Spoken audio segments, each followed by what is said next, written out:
Panahon naman ng mga pangako hanggang salita lamang.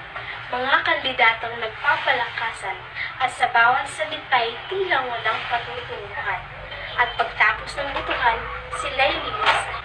Kaya tayong mga Pilipino, pag magpadala sa mga salita lamang, ating piliin ang may paninindigan at dapat iluklok sa pwestong kanyang kinalalagyan. Kaupang ang kinabukasan ng ating barangay ay magkaroon ng likas na kapayapaan at kinabukasan. Maging matalino at mapagmatsyag.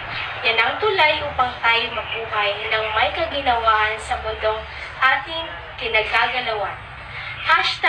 #makialam, makiisa.